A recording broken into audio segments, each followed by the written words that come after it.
Բարի երեկո, սիրելի հայրենակիցներ, սիրելի եղբայրներ, քույրեր, սիրելի ունկնդիրներ։ Ինչպես խոստացվել էր շատերուդ, այս երեկո պիտի ունենանք յուրահատուկ հյուրը, շնորհակալություն կհայտնենք ICFN դնորությունեն, որ այս ժամը հայթայթեց, նվիրեց այս կարևոր նյութին, որ պիտի խոսվի եւ պիտի խոսվի անգլերենով, որով մեր հյուրը գրնա մեզ հետ խոսակցել անգլերենով եւ ոչ թե հայերենով դժբախտաբար, բայց ոչ որ պիտի գրնամ բացատրել ցեզ, պիտի բացատրենք հայերենով ցեզ ոչ որ պիտի գրնամ։ Ուրեմն նախ դժզանոթացնեմ առաջ որ անգլերենի անցնեմ մեր հյուրը շատ կարևոր անձնարարություն ունի Սուրիայեն եկած ուրեմն Mother Agnes Mariam իրեն կորզանությունը superior անձնավորությունը որ St. James Monastery մեջ Kara եւ Սուրիայի մեջ։ Ուրեմն ինչի համար էր մեր ընդունելությունը այս անձնավորության, այս Mother Agnes-ին ավելի ճիշտ ասենք, ինչի համար ուզեցինք հետը զրույց մնել, որ լման պատկերը դա Սուրիայի մեջ եղած քրիստոնյաներուն եւ հայերու վտանգը, որ այսօր գա մեր ասկի, մեր քրիստոնյաներու, արաբ քրիստոնյաներու գլխին։ Ուրեմն իսկ սկսեմ իրեն հետ մեր ինտերվյուն անել ներկայիս անգլերենով։ Thank you, Mother Agnes Mariam, for coming to our beautiful California, to the studio. And I would like to take the opportunity to thank ICFN for giving us the opportunity to interview individual child of God, just like you, who has been protecting the people of Syria, act as an activist. Thank you for being with us. I am very pleased, and it's an honor for me. And as we know, you are the superior St. James Monastery, Kara, Syria. I would like to go one step back before the so-called rebellion. How was life in Syria? I am in Syria since 1994 to restore a very ancient monastery of the 6th century, St. James the Mutilated Monastery in Kara, 90 kilometers north of Damascus. Mm-hmm. And so we have been living a very good life. First of all, in Syria, the characteristic is unity among people that come from very different backgrounds. Mm-hmm. We never had any problem in our environment, which is 90% a Sunni environment, Muslim environment. We have been welcomed. We have been in a very good relationship with everybody, and we noticed that in Syria there was freedom of religion, freedom of thinking, freedom, a social freedom, especially for women. And also we were enjoying a lot of security. We could, because we had to go from Syria to Lebanon, we are Lebanese. Sometimes we could drive very late in the night. We were in absolute security. On the social level, in Syria, we have never heard of poor people, no beggars, because the socialist government would provide for everybody hospital for free, education for free, very good support for agriculture, and for many other things. And in the late years before this uprising, there was a kind of liberal market coming inside, and we saw a very big economic boost in Syria. So on a social level, on a civilian level, we did not notice anything. We were in a good environment. Many foreigners would come, many tourists, and also there was possibility for very wide cultural relationship between Syria, Europe, and all the Western world, as well with the Arabic world. And it was going more and more. And lately, in 2010, Syria opened itself to Turkey, and we were very happy. The same day we went to Turkey for a spiritual conference in Antioch.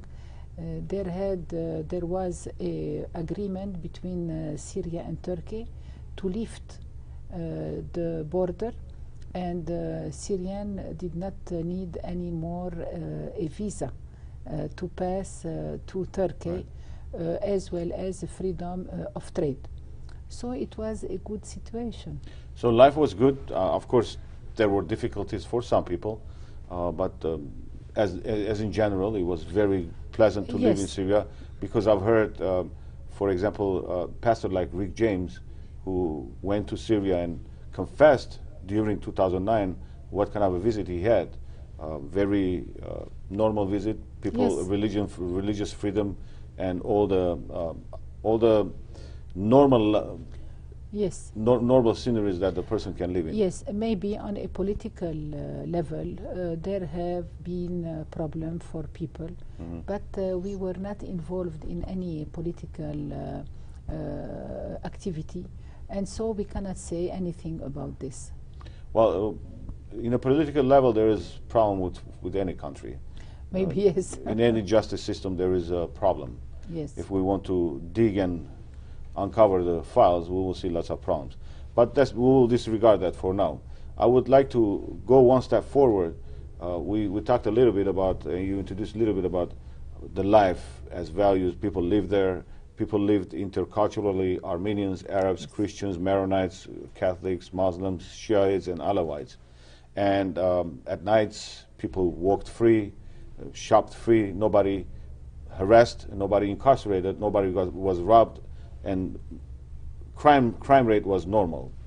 Yes, I think so. So I want to go, therefore I want to go one step forward about the revolution, or about the uprising. Should I call it a proxy war or revolution? That will be a question you need to answer. Yes. I believe personally it's a proxy war, instigating wars, geopolitical wars. But I will let you explain those things. I would like to go one step forward. As an Armenian, when I'm reading the Syrian issue, I can come to one conclusion. The same incident happened to the Armenians during the Ottoman Empire. Really? Instigations, proxy wars, oppression, and deportation, killings. It was the Syrian people who took the people, Armenian people, in and gave them lands, gave them houses. They allowed them to live there. It was called a genocide. You've heard about it. Of course. And it was committed by instigator Turkey, that is instigating the same war in Syria right now. Incredible. It's like a repeat of history. Yes. It's very interesting. But I would like to ask you, in your opinion, can you little bit give give overview of the revolution or the uprising that people wanted to be liberated from secular government, for example? Look, in the very beginning, you cannot isolate the Syrian uprising from the whole uprising in the Arab world called the Arab Spring. We have followed the Arab Spring in Egypt and then in Libya. I was very touched by the events in Libya, and my community would see me following with a lot of interest the things that were happening. I was beginning to highlight that something was wrong, and that the fate of the Libyan government was not under the light of justice, and that was a crime perpetrated against the Libyan people. And you know what happened, and Benghazi, Tripoli folded, and it didn't brought any democracy to Libya, and Libya now is in total chaos. When the uprising began in Syria, we were very cautious because of what happened in Libya and because of what happened in Iraq. we knew that this in massive coverage from the media stream was not normal. Because when we had the problem in Lebanon, our conflict in Lebanon, we would pray day and night that the mainstream media would talk about our fate, our suffering, and all the terrorism that were given to the Lebanese population. That's why we were a little bit with experience. And so very quickly, I wrote an article. I said Syria in the flood of disinformation. And in this article, I wrote it in April 2011, I was predicting that if this uprising would continue like this, with false titles, for example, democracy and freedom and human rights, but in reality, it was for a certain people, right. Because you know, if you are liberal, if you care about all the parties that form part of the social context, the social tissue in Syria, you cannot hijack the revolution and the protest with one color, that is Islamic color. So very quickly, the revolution became something that was private to one color in the Syrian social tissue. And this was an error. But it didn't stop there. It became very quickly violent. It's true that the public opinion would see in the mainstream media always stories that the protests were peaceful and there was a ferocious repression from the government.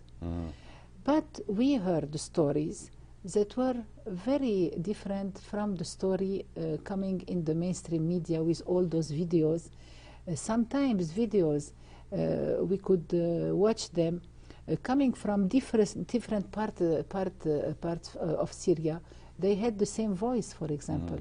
It means that those videos many times were not real. And I have a friend, good friend, it's a very, very big reporter, international reporter, not Arabic. He told me that he has visited a studio in Jordan that was producing most of those videos that we could see on mainstream media, for example, Al Jazeera, and they were reproduced everywhere as if it was propaganda. Does it mean that no repression? No, I have heard about real repression, but it was not like they were saying. For example, here in United States, you have a movement, social movement, like Wall Street, I don't know how you call it, I forgot, Leave Wall Street or something like that. The protest against Wall Street, yes. the bankers. There have been repression. Of and course. In the big protest for the gender in France, I was there and there was a repression.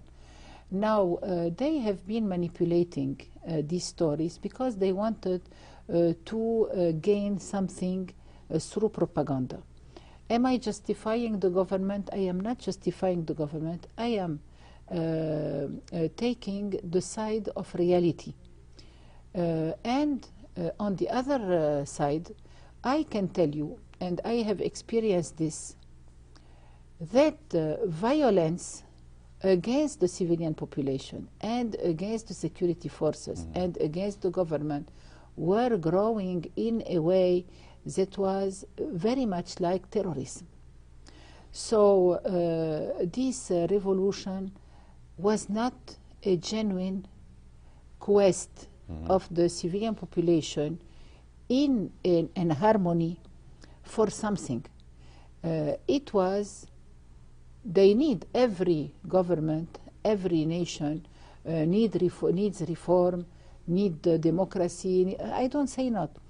But the way it was mounted and preconceived shows, since the beginning, a kind of plot to dismantle the Syrian state.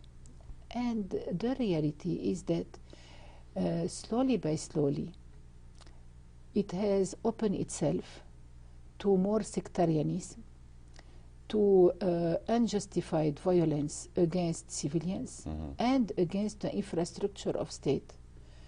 And now what we have is a proxy war where tens of thousands of foreign fighters are doing, I don't know what are they doing in Syria. Are they implementing the freedom and the democracy? Should they be foreigner to implement freedom and democracy? In reality, they say by themselves that they don't want precisely freedom and democracy. They just want to install the Islamic Caliphate. The Islamic Caliphate, we have heard about prestigious Islamic Caliphate in the past. You have the Umayyad Caliphate, you have the Abbasid Caliphate, you have even the Ottoman Caliphate. But the Caliphate they want to install is a kind of terrorist condition of pressure on the population under the coverage of religion. And it is very negative for the Islam religion because it's a caricature. Would you say there is a plan to destroy the population of Christianity within Middle East? Look, there are signs and there are facts that shows that Christians are not very much protected as somebody else. It's true that everybody in Middle East today is under threat. If you don't think like the politically correct, you are under threat. But it's true also that, for example, in Iraq, when Iraq was liberated from its tyrant, from Saddam Hussein, things were not better. And we have seen, with the presence of the US Army, the terrible fate of Christians that were ousted outside Iraq. And we have the terrible things that happened to Christians to pull them outside Iraq. And that's why today in Iraq we have only 200 to 300,000 Christians, while before the invasion of Iraq you had more than 2 million. It's something, historical, scientific, and we are asking why nobody protected those civilians not to be pushed out of Iraq. The same thing is happening in Syria. Slowly by slowly, even though there is every time a denial, you have a Christian that were obliged to flee out of Homs when the so-called Free Syrian Army wanted to liberate the historical center of Homs. It was mainly majoritarian Christian. Well, you had the displacement of more than 130,000 Christians. And I have today met with many families, and they confirmed me what I know from other families, that the armed militias, they entered in the houses and they ousted the Christian and told them, you cannot take anything with you. What you have is for us, and you just have to leave. Maybe not everybody was told like this, but for example, the families I met today in Los Angeles were telling me, were confirming me the story I have heard from many displaced people from Homs. After Homs, you had many other villages and cities in Syria where you can say that the 2/3 of the Christians are displaced, and 1/3 is outside Syria. And if it continues, we will have something very terrible, because, for example, Idlib is completely evacuated from its Christian. And Al Jazeera, the Mesopotamia, we fear today for Hasaki. Kamishli is better, but Hasaki is besieged, and the people are in big need of prayers and big need of support. All over Syria, let it be in Hama, let it be in the Hama province, let it be in Aleppo, where Christians had to suffer a lot. And we have heard about massacres. For example, the last one is not more than 2 weeks in Christian Sadat. massacres? Yes. 45 civilians were slaughtered and put in a grave, in a collective grave, a kind of well. And the just village, because they were Christians? I think so, because this village, you know, was outside of any alignment. And the Jubhat al-Nusra entered in the village, and they committed atrocities. They looted everything. They destroyed more than 14 churches, and their looting was more than a caravan of 20 trucks. So it's the fate of the Christian, but it's the fate of the Syrian population. Today, the international community is supporting the dismantling of the Syrian state, despite all the atrocities that are lived by the Syrian population. And those who are asked to implement this dismantling are very radical groups affiliated to Al-Qaeda. Let them be Jubhat al-Nusra or ISIS, the Islamic State of Iraq and Sham, or many other battalions. The Economist, he made a recension. You have more than 2,000 different battalions in Syria, each one having its own agenda, his own financing, and its own way of aggressing civilians and imposing the so-called rule of Sharia, and it has nothing to do with Sharia. So it's a terrible condition, and what is really regrettable is that the United Nations seems not to care about the real condition of those civilians, and the United Nations Human Rights Council also is only looking at the other side of the story, which I think, and I have a lot of evidences, in most of times it is mounted and fake stories, but the reality of what the Syrian people are living on the ground is completely silenced. It doesn't mean that rebels' neighborhood are not suffering. Those supportive environment for the rebellion, they supported the violence and the armed rebellion. So they are targeted, of course, and we have a lot of collateral damages. Overall, when heavy shellings are used by the government or airplane strikes. But I am not justifying, I am against any violence, but we have to understand that the infiltration of the residential areas by those militias are bringing the transformation of residential areas in battleground, and of course you have the battle that is ongoing, and with the battle, of course, you have a lot of casualties in the civilian people.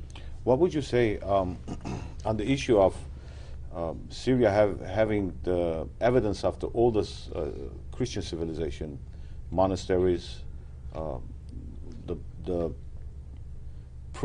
evidences of Christ Himself living a life. And would you say those proxy war is part of destroying Christian base, Christianity, the factual base, archaeological basis? We have evidences that this uprising and the ongoing violence that this uprising is transporting, if you want, is not only to topple the regime. It's, if you want, a coverage, it's a motivation. But what is really happening on the ground is a real aggression to the memory of Syria, to the cultural identity of Syria. That's the answer I was looking for. Because the first thing those people they do is to attack the world heritage in Syria out of any conflict. For example, when they so-called liberated Raqqa, in reality transformed Raqqa, which is a liberal city and loyalist, 100% loyalist. When they liberated Raqqa, they transformed it in a Islamic caliphate. The first thing that they have done was to loot the museum, the Byzantine museum. And what happened to Palmyra, what happened to Apamea? Apamea is destroyed. It's a real scandal. It's a cultural scandal like the Buddhas of Bamyan. What happened to Aleppo? Last week they have destroyed many things in St. Simeon Stilit, famous basilica and site. What happened to many museums and many archaeological sites is a real catastrophe in the cultural mean and a scandal. And there is no motivation. This will not topple the regime, and this will not bring more freedom or democracy. It is wiping off the memory of Syria, its venerable antiquity, and its cultural treasures. Yes, I understand that it is not coming out of scratch. There is an intent to destroy the history of Syria, cradle of civilization, and the turning point in the preaching of the gospel, because Damascus saw the conversions of Saul, of St. Paul, and Jesus Christ made himself one with the Jewish community that was converted to Christianism, saying to Paul, why are you persecuting me? He didn't say, why are you persecuting the Christians? Right. So it's a very big heritage. It's a prestigious heritage. And we lament that the United Nations, Western world, which who calls himself the civilized world, are backing death squads and barbarian hordes. They unleash them to destroy everything beautiful and everything meaningful and everything precious in Syria. You are right to ask the question, why? Well, we've seen quite a few videos on Al-Raqqa, the beheadings, the Sharia law, executions. We are very much aware, but I'm amazed, and U.S. public is aware, majority is aware, and they were against invasion of brutal invasion. Yes. That's why United States backed off. But our legislators, so-called legislators, that they were elected by the people, they are following certain agenda of geopolitics throughout the world, which we don't respect.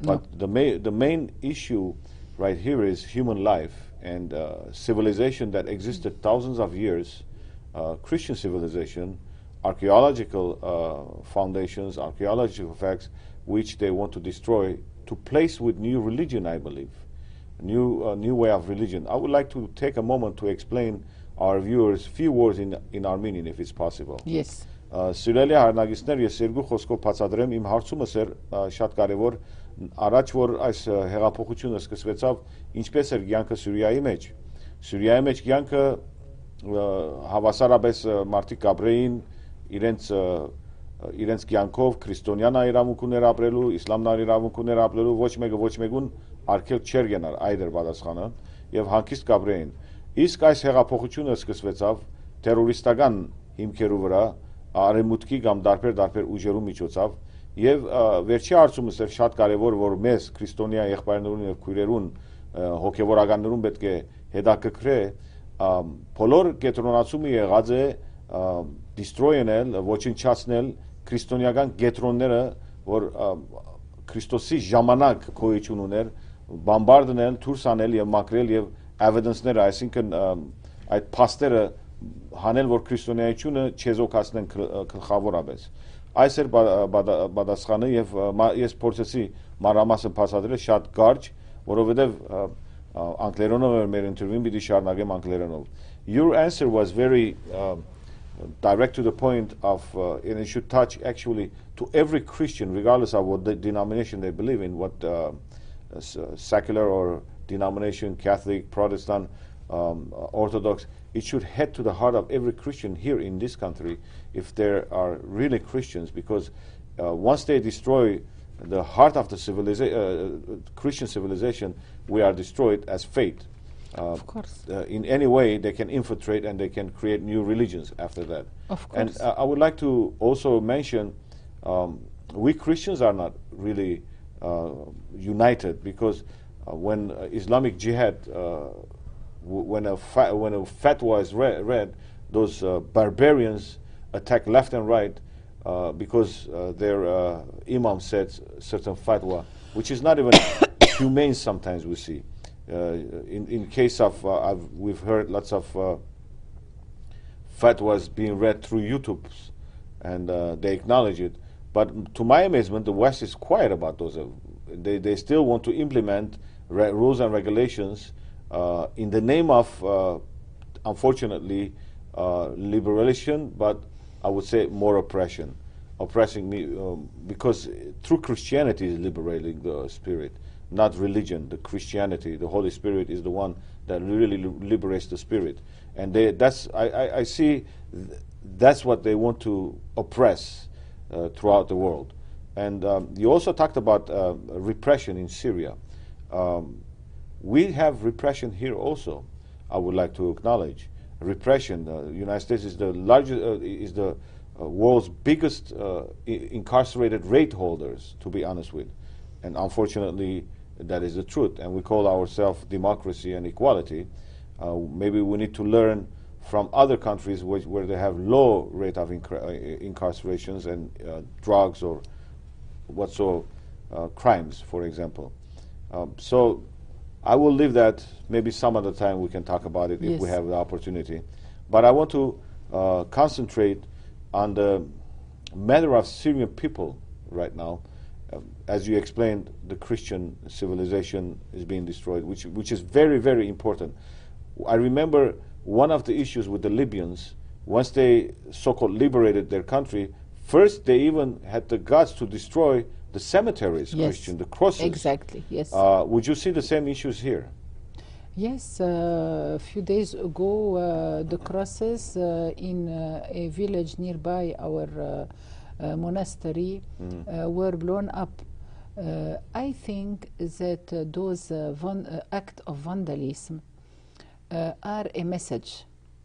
They are a message, like in Iraq, to encourage or to push those who will not enter in the new shape of Syria, which will be a radical, extremist and discriminatory shape, to leave the country, because if they remain in the country, this plot will not be achieved.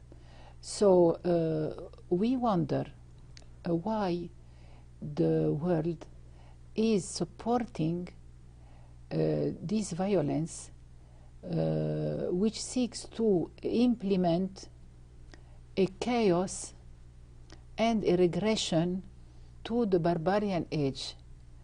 Do they want that the Middle East loses all its prestigious culture, refinement, and pluralism, instead of supporting that Middle East will remain or become the oasis of humanity, the spiritual reserve of humanity, where God revealed himself precisely in the Levant, precisely in the Fertile Crescent.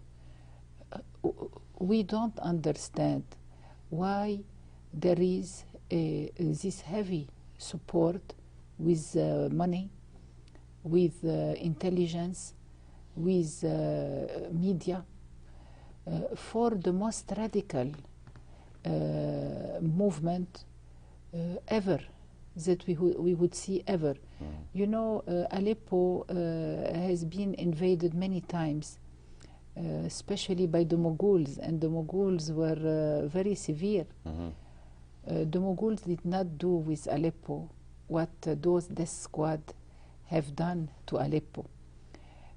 So we pray the free public opinion to raise and to deny these what is happening in Syria, and to help awareness toward Syria and toward other countries that would be in the list after Syria. We think about, for example, Lebanon, you see, and maybe Israel, you don't know.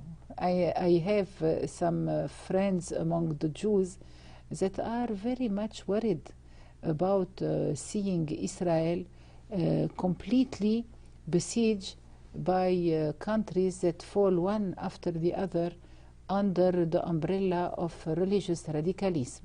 Because every day we hear threat against the Jews, against the Christian, against the Sufi, against the moderate Muslims, against the Alawite. So where do you want us to go? Is this the democracy? Is this the human right? Is this a better future for our children? I doubt. But at the same time, I would like to say Israel is in support of destroying those countries. For Israel is in support of fall of Assad, or is in support of fall of president of Egypt, even though they call them dictators, but they were in support. They were in support of democracy, but this is not democracy. This is I don't even have a word for this. This is not even barbarianism. I don't know. This is not even animal. I respect animals. I don't know what to call this. Right. Infrahuman. Yes, it's demonic. Let's put it this way. Yes. It's full force demonic. Yes. It's a demonic possession that holds. And United States Christian community needs to know what is going on, because some Christians are in support of liberating and democracy, but this is not democracy. They need to understand. Yes. That's why we have to concentrate and explain to the people of United States, especially those that are preached in the churches, reverse psychology or reverse theology. They need to know the truth about the dangers, not even only Christians, the Alawite beheadings, the killings of the Alawite, the moderate Sunnis being killed, yes. the Shias being killed, in the name of who? I don't understand. I mean, yes. that's not even acceptable in human civilization. I would say that the government in Israel is aligned with this alliance, seeking to dismantle many liberal secular states in the Arab world, with the help of some countries in the Gulf and Turkey. But the public opinion among the Jewish people is against what is happening, because they are targeted also. At the end, they will be. Yes. They will be. Yes. This is first. Second, we have to say and state and underline and highlight that for more than 2.5 years, the information that was presented to the public opinion in the United States has fooled everybody. They are induced in error. And what those so-called opponents and seekers of democracy and freedom in Syria are telling them is pure lie and fake. And the reality of what is happening in Syria is that all over the so-called liberated areas, we are heading toward an Islamic state like the one of the Taliban of Al-Qaeda or Al-Qaeda. Absolutely, I agree, yes. And you have here a contradiction. How is it possible that the United States, that have suffered the big attacks, aggression of the 11/9 and has declared war against terror with the right to protect act, going to Iraq, to Afghanistan and to Iraq to protect the civilized world against Al-Qaeda, how does the US administration finance, support, and continuously provide a massive coverage for an ongoing movement of transforming the prestigious Syrian society in a barbarian Afghan-like or Al-Qaeda-like society? This is against the human rights. This is against the sincerity that the administration should show to its citizens. This is hypocrisy. And I want to also ask you, earlier in the meeting you said about the Armenian jeweler destruction, Yes. Aleppo invasion. I would like you to elaborate on the not only Aleppo, the city itself, and right now how they are how they have destroyed already quite a few centers that is cradle to civilization again. Yes. I always highlight, since the beginning of my ministry, if you want, the fact that the method to dismantle the Syrian state and destabilize the Syrian population is always to infiltrate the residential area and transform them into battleground. The most terrible result of this method is to infiltrate the historical centers in the biggest city in Syria. They infiltrated the historical center of Homs, which is always, you know, a Center place of Christians. It's yes. Why? Right. Because they are the original people. Right. You see, so they infiltrate those centers, and they destroy the heritage of Syria. So they infiltrated without any motivation, and I consider it an aggression, cultural aggression, against and a crime of humanity. Right. So they infiltrated the center of Aleppo. They occupied the Umayyad Mosque, the prestigious Umayyad Mosque, and they occupied the market, the famous Mamluk market with all its beautiful vaults and palaces coming from the Mamluk period. Why did they occupy it? Why did they loot it? Why did they burn it? And why did they steal more than 5 tons of gold from the Armenian jewelers? All these cannot bring freedom and democracy. This can bring only poverty, distress, and misery. And what about the dismantling, the methodical, systematical dismantling of more than 1,500 factories in Aleppo giving job for more than 25 to 55,000 people. You see, this is not highlighted in the mainstream media. It is in itself a crime, double crime. Crime because they have done those acts, but second, it's a crime because you highlight it, you do not highlight it, and you hide it. So it is a kind of participation in the crime. I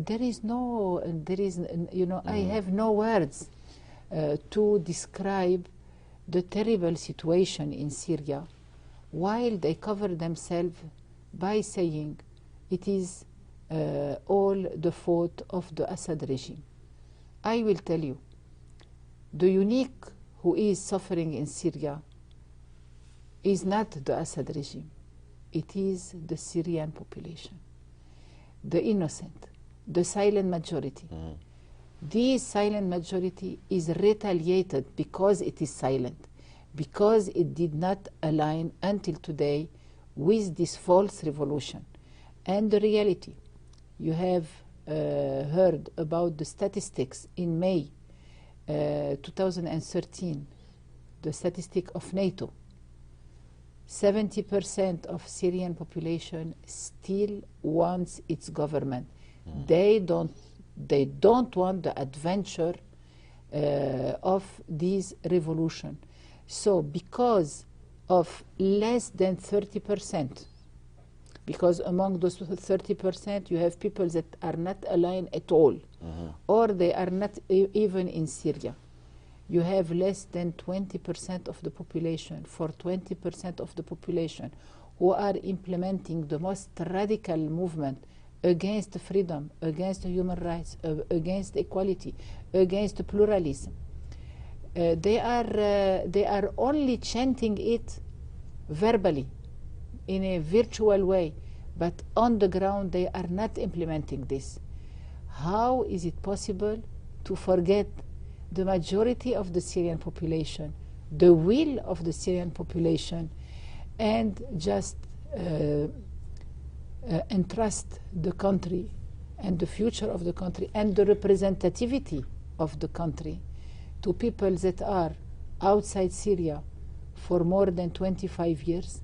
They have no any grassrooted relation, they have no representativity, they have no funds, they have nobody. How is it possible? That's why I call the international community to come back to the charter, human rights charter, the international law, to apply the international law that prohibit the external, the foreign intervention in the affairs of a sovereign state, and I call for the respect of the humanitarian international laws in Syria. I would also like to, we've talked, it's very clear what is going on within the country, but I would like to also talk about the forces outside that have been implementing the border openings, that terrorists are coming to destroy through Turkey, actually. But we have, we've heard here there are hostages that, two of them are bishops, actually, yes, and priests, which are not being held in Turkey. They're being held in, not being held in Syria, they're being held in Turkey. It's very interesting. Why Turkey? And there are thousands of hostages, civilians. They're not being held in Syria. They're Syrians, either Armenian Alawites and Sunnis that are loyal to the regime. They are loyal to the Syrian people, let's put it this way. They're being held in Turkey. This reminds me again the atrocities that Turks have done against the Armenians, Assyrians, Greeks, and even Arabs, the genocide, Lebanese genocide. Why the international community is not saying anything about the civilians that are being held in Turkey, the criminal state country, or they're not talking about the bishops and the priests? You know, all these Syrian crisis, Syrian conflict, has revealed that for some countries, the goal justifies the means. In other words, whatever mean you want to employ, let them be criminals, let them be against immoral, you are allowed to use them as long as you serve the interest of those countries. So we are facing lawless countries. Let them be important powers, okay? So all the red lines have been bypassed. And that's why there is no more respect for any sacred thing.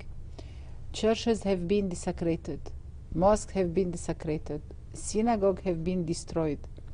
Cultural heritage, and of course, the human beings. Now, those bishops, how is it possible that bishops do not enjoy of immunity, of international immunity?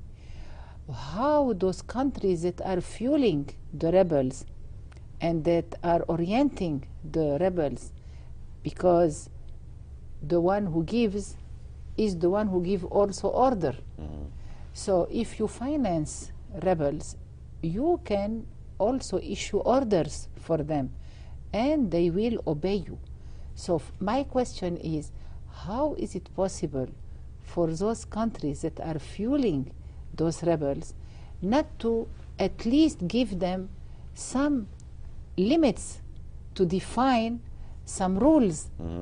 And this is also a very shocking scandal. I consider those countries responsible of the ongoing violence, atrocities, and of the ongoing breaching of the human rights in Syria. You know that since the beginning of the crisis, all the borders were opened to serve this rebellion or this dismantling of the Syrian state. Jordan was completely porous. The Jordan border was porous. The Iraqi border was porous. The Turkish border was porous. And the Lebanese border was porous. And we have seen a continuous breach of the international laws of a sovereign country by bypassing this sovereignty and fueling and operating as if Syria was not anymore a state. This is very dangerous. So the bishops are victims of these conditions. And it is a real shame that, as you say, the bishops maybe are to be found in Turkey. But what shall we do? United Nations cannot do anything. The structure of United Nations does not help the right and justice to be implemented. It's the law of the strongest. They just signaled me we have about 3 minutes. Mother Agnes, I would like you to talk to our audience, and if you can tell them the needs of the Syrian people and your needs. Yes. It is important to, first of all, remember the public opinion and our telespectator that Syria is a big tragedy, among the biggest tragedies since World War II. Today in Syria we have more than 7 million displaced people.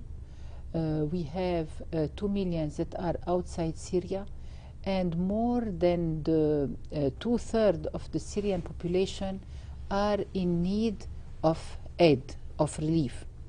The international organizations that are working on the ground are helping a lot, but it's not enough. So we are very grateful to any help coming through the International Christian Family Network to Syria. We are in need, of course, of food. We are in need of medicine. We are in need of milk for children and pampers for children, and if it is possible, all what can help handicapped people like wheelchair and even ambulances. So we need a lot of things. If your network can launch a humanitarian operation for Syria, we will be very happy to benefit from the charities of your spectators. I promise we will. Thank I'm you in very contact much with in Johnny. the name of the Lord. Thank I will you. promise we will, because we need to help our Christians and brothers and sisters, even Alawites, Sunnis. Everybody. They are all our brothers Yes. and sisters. Yes. Because when we were going through the genocide, the Sunnis didn't say those are Christian Armenians, kill them. No. As a matter of fact, they took us in. Yes. Same with every religious entities that took us in, and we respect that. But Yes. those barbarians are we can't mix it with the same Sunnis or Shias or Alawites. No, they Those are not they religious are people. religious. Those They are are demonish. Yes. those are demonic forces Yes. that are infiltrated in Syria, and we Yes. can do two things. We can pray for the fighters Yes. to resist and win, and we can assist from here. I Yes. thank you very much for taking the opportunity to come to this. Thank and, you, Father Bedros. Thank And you, I would like to Brother thank Bedros. one more time